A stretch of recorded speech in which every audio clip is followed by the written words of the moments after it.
Guys welcome back to my channel. आज हम सभी एसएसटी के परीक्षा उपयोगी महत्वपूर्ण प्रश्नों उत्तर करेंगे।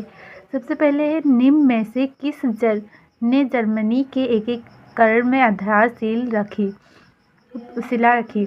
तो निम्न में से किसने जर्मनी के एकीकरण की आधारशिला रखी? तो नेपोलियन बोनापार्ट।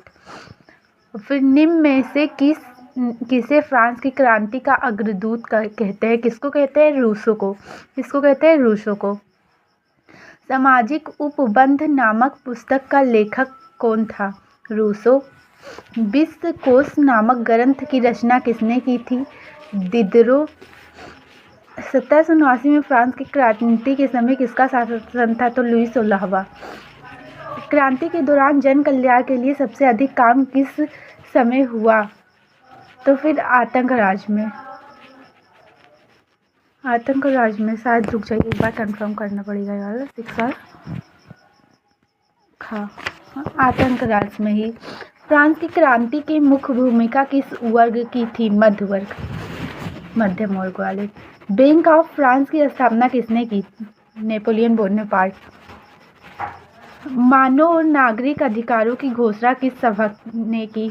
संविधान सभा ने। ऑस्ट्रिया के साथ पर्सा का युद्ध कब हुआ था? तो 1866 ईस्वी। पर्सा का ऑस्ट्रिया के साथ किस संधि के द्वारा युद्ध विराम हुआ? वियना की संधि। फ्रांस और पर्सा का युद्ध कब हुआ? 1870 ईस्वी। कंफ्यूज मत होना, इसमें था ऑस्ट्रिया और पर्सा का युद्ध कब हुआ? तो 1866। और फिर उसके 4 साल बाद फ्रांस और पर्सा का युद्ध हुआ था 1870। फ्रांस की क्रांति कब हुई? 1779 ईस्वी। प्रथम स्टेट कौन थे? पादरी। मॉन्टेस्क्यू ने क्या सिद्धांत का प्रतिपादन किया? अधिकार विभाजन। राष्ट्रवाद की प्रारंभ जिस देश से हुआ वह है फ्रांस। इटली का एकीकरण किसके नेतृत्व में किया गया?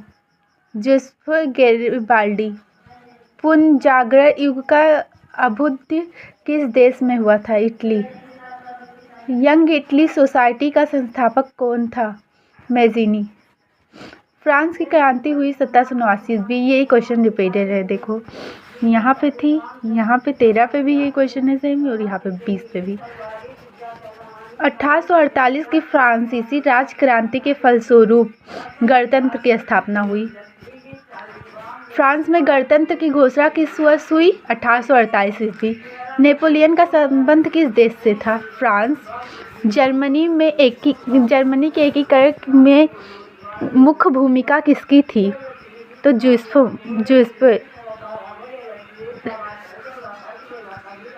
जूसफो की थी कि ऑटोमन बिस्मार्क? एक बार देखें, 24 था, सॉरी, इसकी ऑटोमन बिस्मार्क की थी। जर्मनी के एकीकरण में मुख्य भूमिका किसकी थी? ऑटो वान बिस्मार्क।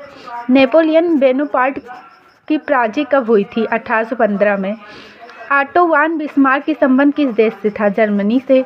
निम्नलिखित में से किसे 1871 में जर्मनी का प्रथम सम्राट घोषित किया गया? विलियम प्रथम। 1779 में फ्रांस किस प्रकार का राष्ट्र था?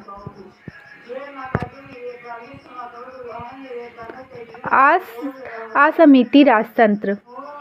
निम्नलिखित में से कौन सा केंद्रीय शक्तियों में सम्मिलित नहीं था? जर्मनी।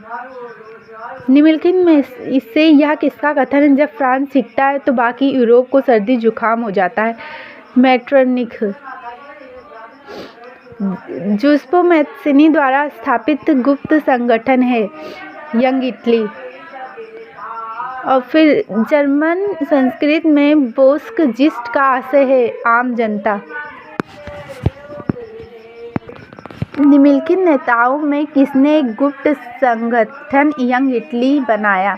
जूसेप्पे मैत्सिनी। जूसेप्पे मैत्सिनी का संबंध था इटली के एकीकरण से। वियना की संधि कब हुई थी? 1815 ईस्वी। निरंकुशवाद का तात्पर्य ऐसी शासन व्यवस्था जिसमें सत्ता पर कुछ व्यक्तियों पर अंकुश होता है।